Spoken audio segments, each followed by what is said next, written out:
Hey guys, so this is part 2 to what if Deku was a speedster.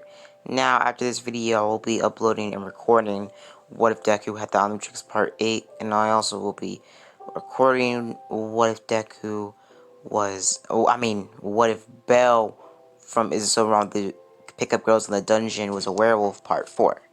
Now guys, hope you guys enjoyed this video and hope you guys enjoy part 2. Now, normally I don't do part 2s this early or this short after pretty much part 1, but one of you requested it, and if you request it, I gotta do it.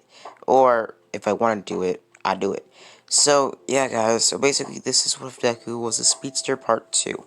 Now that left off when Deku and his mother were killed. Basically, Deku goes out for vengeance and starts to, do some vigilante work. Now, Deku's vigilante suit is going to be kind of like the Flash's, but a little bit different. Basically, Deku's hair costumes, Deku's vigilante suit is going to basically just be, a black suit looking like this, but with a red lightning bolt, but with no white plate under it, just a red lightning bolt, and with a fully covered up face mask with no eyes or mouth, skin exposed. Basically doing kind of like a Black Noir from The Boys type of mask. Or something like Batman's mask, but without the face piece opening or the face piece exposed. So yeah, so basically, Deku's hair costume Deku's vigilante suit is gonna be pretty focused on stealth. So basically, Deku's suit, basically the pitted short is just gonna be a very textured black suit that is durable enough to withstand his speed. Now basically, Deku did find out a certain type of fabric that could withstand his speed as he runs, so they made 50% of his outfits and his suits out of that fabric. Now basically, Deku went to UA after a couple days of let's say I don't know, let's say the whole entire combat training was delayed, or just happened another day. So those couple of days that Deku took off for the funeral and recuperating, nothing really happened. But the day Deku went back to school was the day the combat training happened. And Deku went back to school, and pretty much Bakugo, not trying to be mean, just kept away from Deku. And everybody knew about Deku's death, and Zawa told them all of that before Deku walked into class. Deku walks into class, sitting down, and I'm pretty sure I explained Deku's ship for this what if is gonna be Mirako. So, the All Might after the whole entire, thing, of Deku sitting down, everybody just staying away from Deku, trying to give Deku some space. Eventually, All Might walks into class, explains to the class they're doing, quirk training, and they get outside. They get handed their hero costumes. Now, Deku's hero costume was designed off of a pretty much a dream Deku had a couple in his coma. And basically, in Deku's coma, Deku had a dream and had glimpses of a suit. Then Deku sketched those designs down a couple of days after he got out of his coma, and, well, Deku made his hero costume based off those sketches. Deku's suit was based off the Wally West Kid Flash suit from Young Justice. The only thing different is, Deku with his, whatchamacallit, his green hair, and, wait, did I get Deku green hair, or did I make him have black hair? Yeah, I'm pretty sure I gave Deku green hair, so yeah. Basically, Deku will have the same hair costume as this. Basically, looking like this. Now, basically, Deku's hair costume will be like this, and have the same side color scheme. Everything will be the same. The boots, the texturing, everything. But it has a little different. Season 2 or Season 3 was when, Wally West's Kid Flash suit got a lot more, padding, and a lot more detailed. Deku will eventually get that suit, but for now, Deku's just gonna have an original classic suit, just with the very durable, fabric that can withstand his speed. Basically, Deku and the rest of the class got ready, and they pretty much got started. They got started, and Deku was told to basically get ready. Basically, Deku was teamed up with Ochaku still, and they were also supervised by All Might, Azawa, and also Mirako there. Mirako was there for some reason.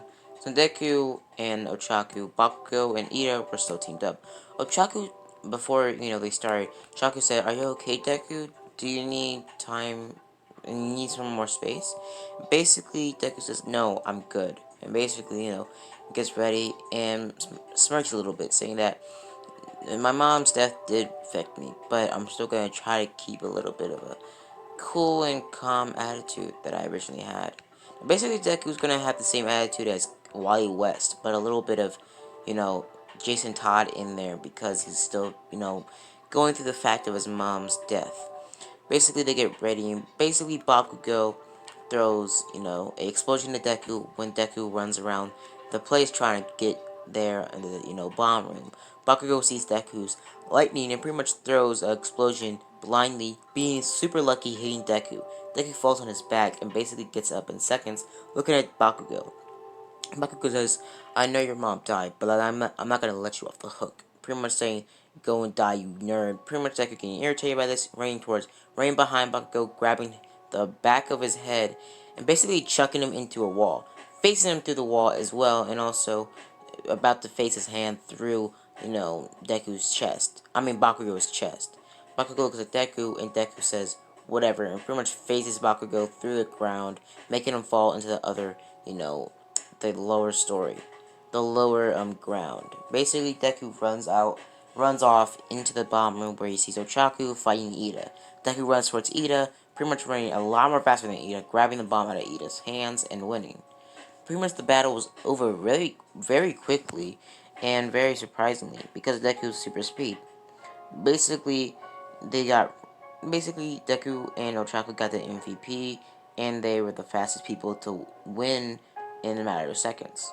So basically, Deku goes to school, goes home after school. Basically, being told by Ida, "Are you okay?" And Deku pretty much looking at Ida saying, "I'm good. Should get some ice for what I did to you." Basically, Deku did, bump into Ida, but he probably wasn't gonna bump into Ida, but like he was running so fast. The point was he was running incredibly fast, so technically he would have obliterated Ida if he didn't hold back. Or, kill Ida instantly. Because if you're moving that fast and you touch somebody, if you're moving at the speed of light and you touch somebody, just tap them a little bit. They're going to die, or they're literally going to go into the critical condition if they're not dead. So yeah, so basically, Deku, going back home, walking, into his, penthouse. Basically, probably wondering, where your penthouse? What you mean penthouse? Now, basically, Deku lives off of the government and basically made a fake identity. No, sorry guys. Deku goes to his penthouse because Deku's uncle is actually going to be Deku's legal guardian. Deku's uncle, his scientist uncle, lives in a very classy penthouse with a bunch of a two-story penthouse that is very luxurious and looks amazing. Now basically Deku Deku, in the penthouse, basically, just chilling. Deku chilling, wearing the same outfit in this picture, basically on the couch on his phone. Deku gets, a couple emails, basically, getting hit up by the school. Basically, Deku, answers the phone, and he sees that, well, it's Mirako. Mirako tells Deku that I liked your speed today. Basically, complimenting Deku and also saying that I'm sorry for your loss. Basically, making small talk. Deku says, well, okay. And basically, kind of flirts with Mirako. Mirako kind of blushes, but also stays a cool, calm attitude, and also keeps her cheering nature, saying, whatever, Deku, whatever, Izuku. See you tomorrow. Pretty much hanging up the phone. Deku, getting happy by this, pretty much saying that, man, Miss Miracle, she's just, she is fine. She's fine. Basically, Deku walking off, going upstairs into his room. Deku, basically, feeling a disturbance or some sort of weird feeling. And that feeling was the same feeling that he got when he looked behind himself and he saw the yellow suited man with the red eyes. Deku instantly got up from his chair and basically got up from his bed and basically got into his vigilante suit, his black speedster suit. Deku, being into his vigilante suit, runs off into the city. Deku runs on top of a building and basically looking around, seeing red lightning in the distance. Deku runs over there as fast as he possibly can, breaking the sound barrier and also the light, pretty much moving the speed of light, breaking the sound barrier. Basically, Deku's running, pushing the fastest he can possibly go at this time. Deku phasing through walls and all sorts of other things. Deku eventually gets up to a warehouse where the man was at. Deku hears screaming and he runs in there. He seeing all these men face to the walls, get their hearts out of their bodies, and then cut in half. Deku hears a whisper behind himself and looks behind and gets punched in the face with a mean, gnarly right hook by the yellow man, or the man in the yellow suit. Pretty much the man walks towards Deku and saying, "You're looking after me, huh? Are you still mad about your mother's death?" Pretty much Deku gets up and starts fighting the man. They start throwing punches and the man sees that Deku's not holding back and he is going as fast as he can. But not fast enough for, Reverse Flash. Reverse Flash pretty much grabs Deku by the shoulders and throws him into a wall. Deku gets back up, running towards Reverse Flash, grabbing his throat and pretty much throwing him into a wall. Pretty much punching him at supersonic speeds, making it going as fast as he possibly can, wearing out himself, pretty much punching him so hard that it breaks the concrete behind Reverse Flash, making Reverse Flash cough up some blood, and also breaking a few bones. Reverse Flash faces to the wall, getting out there as fast as possible, being surprised how Deku is not holding back and is truly trying to kill him. Not thinking that maybe Deku's kind nature, I thought he would never try to do anything like this. I thought he was just trying to take me to jail. But I guess I was wrong. Pretty much running and running and running. Pretty much tricking Deku into running after him. Deku's running and running and running as fast as he possibly can, almost burning his suit. Deku's running and running, and eventually Deku gets to a certain point where he's about to time travel, but Deku trips and he falls miles and miles and miles, and well, burns out and passes out and gets knocked out in the ground. And they were running past Degio Beach, so Deku fell into Degio Beach and was knocked out there. Basically, what I'm trying to say is Deku was almost about to go into the, you know, Deku was almost about to go time travel and break and go through the Speed Force, but Deku tripped and that stopped everything. Reverse Flash, pretty much appeared in a mountain in North Carolina, or appeared in a mountain in appeared in a mountain at pretty much near Japan. Pretty much saying that, damn it, that boy, he that rock came out of nowhere. Basically, Reverse Flash says my plan has to work. He has to do what I have to. He has to do what I can't.